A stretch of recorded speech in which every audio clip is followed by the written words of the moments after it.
Ahojte všetci, pozrieme sa mi výklad Tarotu na budúce týždne od 2. decembra do 8. decembra. Výklad Tarotu spravím pre každého znamenia z verokruhu. Budeme sa ísť podľa poradia, všetky znamenia budú v tomto videu a od vás čakám lajky a komentáre na toto video. Snažím sa pre vás. Už na mojej stránke na TikToku viete nájsť výklady na december pre každého znamenia. Dúfam, že ste už to pozreli, ak nie, tak ešte máte na to čas. Začnime. Ideme sa mi pozrieť, čo vás čaká v budúcom týždni. Začneme. Prvé znamenie u nás ide Baran. Čtvrtové karty povedia pre vás. Prvá karta pre vás vypadla, to je karta svetu. Presne táto karta, ona ukazuje na to, že počas budúceho týždňa budete všetkým potrební. Karta ukazuje na to, že bude strašne veľmi veľa komunikácie, strašne veľmi veľa vecí budete riešiť naraz a všetkým od vás bude ešte v ten čas potrebné všetko. Karty presne ukazujú na to, že počas budúceho týždňa dá sa zvládnuť všetko. Ako je ďalšia karta, ktorá pre vás vypadla, to je kartička 9 pohárov. To je tiež taká karta, ktorá hovorí o tom, keď človek má veľmi veľa na starosti, má veľmi veľa vedomostí a tie vedomosti má, viete, že na každej polici úplne všetko rozložené a vie, keď niečo potrebuje, vie, kde to nájde. Presne tieto karty, ktoré vypadli pre vás na budúci týždeň, vážený barán, pre vás môžem povedať tak, že všetko dopadne dobre. Keď napríklad nejaká situácia, ak náhodou sa nastane, tak ste už budete vedieť, ak sa orientovať presne v tejto situácii. Ideme s vami ďalej. Byky. No, výborné karty. Pre vás vypadli dve karty, to je Cisár a ESO diskov. Presne tieto karty oni ukazujú na možnosť riešenia nejakých finančných otázkov. Presne budúci týždeň pre vášho znamenie je prázdniny pre toho, aby ste riešili ohľadom financie, otázky. Ak máte plány niečo kupovať, samozrejme, presné karty ukazujú, že prázdne obdobie, kam by ste vložili tieto peniaze, ktoré ste máte. Takisto to môže hovoriť o nejakej vyplate, alebo môže byť to nejaké neočakávané peniaze, môže byť to nejaká odmena z práce a veľmi niečo také dobré pre vás. A aj by som ešte povedal, môže byť nejaká výplata z práce. Lebo presne táto karta ukazuje, že na neočakávané peniaze, neočakávaný príjem, ale to za nejakú prácu. Akože to môže byť nejaké odmeňovanie z práce a tak ďalej. Ideme s vami ďalej. Blížnice, čtvrtové karty povedia pre vás. Pre vás môžem povedať tak, vážené blížnice. Pre vás vypadli dve karty, to je Cisárovna a Kráľ palíc. Tieto karty ukazujú na to, že počas budúceho týždňa ste budete viac ako domáci človek. Riešenie domácich otázok, riešenie otázok ohľadom byty, upratovania, pomaličke, buďte už snažiť sa pripravovať, robiť ako výzdobu na Vianoce. Presné karty ukazujú, že vaša kreativita bude na vyššej úrovni počas budúceho týždňa a ak som aj povedal, riešenie takých otázok ohľadom domácnosti. Presné tieto karty ešte ukazujú, že prázdnivé obdobie na začiatok, ako nie začiatok a na plánovanie dieťa. Ak napríklad máte partnera, už ste tu pripravení, presne tieto karty ukazujú, že už prišiel čas na to rozmýšľať, lebo už babetku na to teší a babetko na to čaká.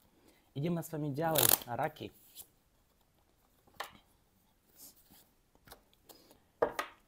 No pre vás vypadli také karty, ktoré presne ukazujú na nejaké zmeny v práci. Lebo osmička pohárov to je karta snahy, karta práce. A väža to je karta nejakých neočakávaných zmien, nejaký spádok. To môže predpovedať nejaký problém v práci, problém v pracovnom prostredí. To môže ukazovať na nejaké nedopochopenie v práci, na konflikty v práce, na nejaké nedorozumenie v práce, alebo môže byť váš manažer v práci vám dá nejasnú úlohu, na základe čoho budete úplne také zničení a nebudete vedieť, kam sa orientovať.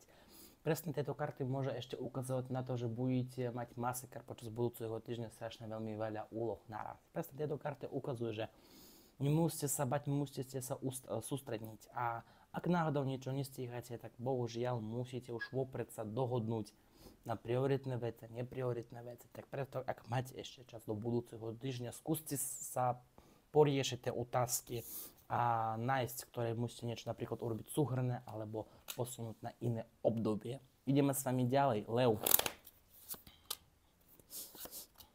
No, pre vás vypadla hneď dve veľké arkána. Pre vás to je karta právnictvo a karta súdu. Karty ukazujú na to, že hoci ktoré chyby, ktoré ste robili na poslednú chvíľu, už to bude viditeľné, to budú vidieť všetci. Presne karty ukazujú na to, že prišiel čas sa ospravedlniť. Napríklad, keď ste nejakým človekom v hadke. Môže byť v hadke ohľadom napríklad kvôli nejakému majetku, alebo kvôli nejakému nepochopeniu v rodine. Ohľadom môže byť nejakých financií. Musíte nájsť kompromis, musíte nájsť možnosť na riešenie vášho konfliktu. Musíte nájsť nejaké spoločné rozhodnutie, aby ste sa vedeli ukludniť sa. Karty presne ukazujú, že ak ste nebudete riešiť tento konflikt počas budúceho týždňa, konflikt sa bude zhoršovať a z toho bude zlý vplyv. A karty presne ukazujú, že budúce týždne prázdniny na ukludnenie. Ideme sami ďalej. Panna, čo dve karty povedia pre vás.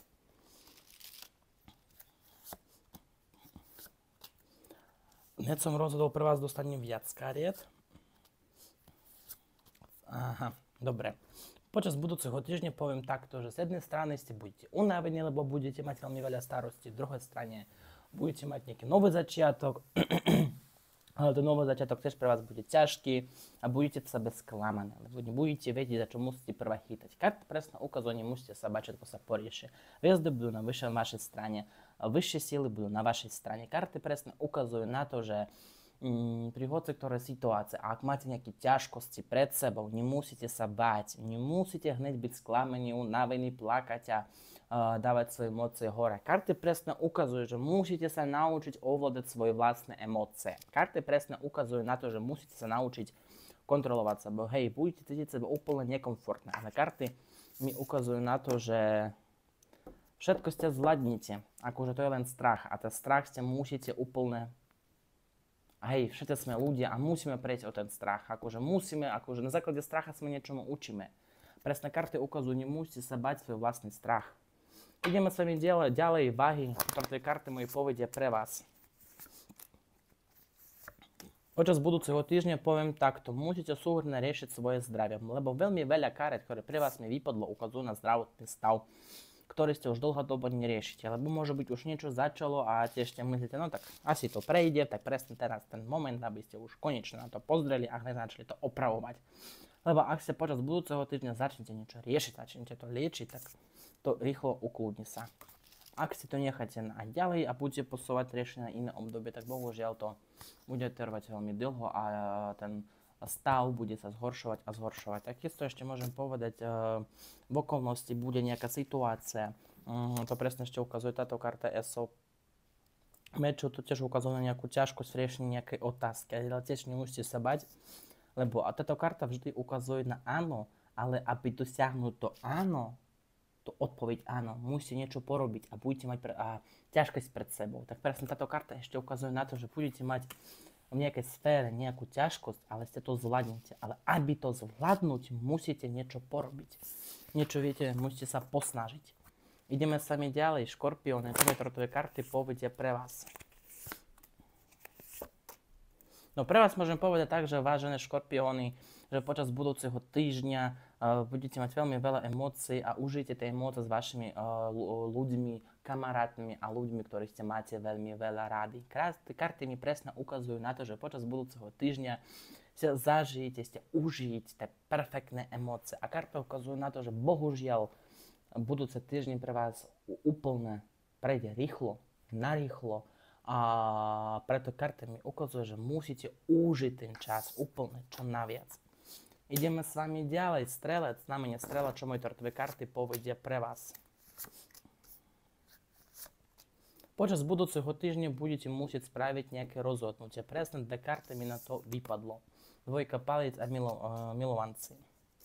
Ale počas riešenia tejto otázky a počas rozhodnutia, počas výberu musíte to riešiť na chladnú hlavu. Nemusíte riešiť to na emócie. Lebo keď ste budete rozhodovať na emócie, tak bohužiaľ to by nedopadlo dobre pre vás a nedopadlo by tak, ako by ste chceli. Preto, ak by ste chcete, aby nebol na vás taký psychologický tlak a nechcete urobiť chybu, hoci ktoré rozhodnutie len na chladnú hlavu. Radšej s tým prespať a potom robiť nejaké rozhodnutie. Ideme sami ďalej. Kozerože, čo mi dve karty povedia pre vás.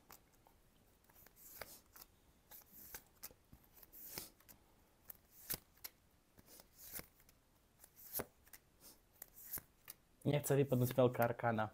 Strašne veľmi veľa pre vás kariet vyberia. No, konečne. No, pre vás môžem povedať, tak počas budúceho týždňa si užijete veľmi veľa situácie. To sa týka toho, že bude nejaké ochudenie s človekom, bude nejaké, viete, že stretnete s človekom z iného mesta, to môže byť, alebo človek sa ozve z iného mesta, budete sa rozprávať a budete mať podporu od niekoho človeka, alebo vidím, že momentálne vypadla mi kartička 5 pohárov, ktorá hovorí o prázdnosti na srdce a presne táto karta ukazuje, že potrebujete podporovať, napríklad aj vidím, že nejaký človek vás bude podporovať. Takisto vypadla mi ešte v kartách, že momentálne myslíte nad nejakým projektom a ste myslíte, či vám to sa podarí. Presne tieto karty ukazujú, že budete mať z toho veľmi dobrý výsledok a musíte začínať to robiť, lebo máte veľmi dobrý nápad na to. Ideme s vami ďalej. Vodniar. Pre vás môžem povedať tak, že počas budúceho týždňa vás čaká nejaká falošnosť alebo nejaká taká nie je dobrá situácia. Ale presne táto situácia, ktorá sa nastane, zlá situácia hneď, to skončí tým, že niečo ste odovzdáte z minulosti a niečo príjmete do budúcnosti. Presne tieto karty ukazujú na veľmi dobré poučenie. Aby niečo dostať, musíme niečo vynechať. Poviem vám také poučenie, tiež som to keď zažil.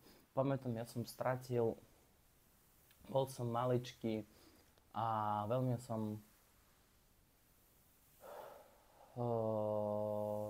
pamätám. Akože to je taký môže byť zlý príklad, ale ja som také zažil. Mal som asi nejakých 8 alebo 9 rokov, presne nepamätám. Ale pamätám, že ja som išiel po ulici a strašne som sa chcel takú jednu čokoládku. To bolo ešte v Bielorusku. A ja som stratil svoju hračku. A presne, keď som stratil svoju hračku, o 5 minút som našiel na ulici sestru, ktorá mi kúpila túto čokoládu, a ktoré som musel celý deň a som ju nepýtal. Tak také poučenie aj pre vás. Tieto karty hovoria o tom, aby niečo vyriešiť, alebo ak niečo nové chcete dostať, niečo potrebujete ukončiť alebo opustiť. Napríklad, keď vás niečo posúva dole a nemôžete sa rozvíjať, tak tieto karty presne ukazujú na to, že musíte niečo opustiť alebo musíte niečo ukončiť, aby vám sa darilo ďalej.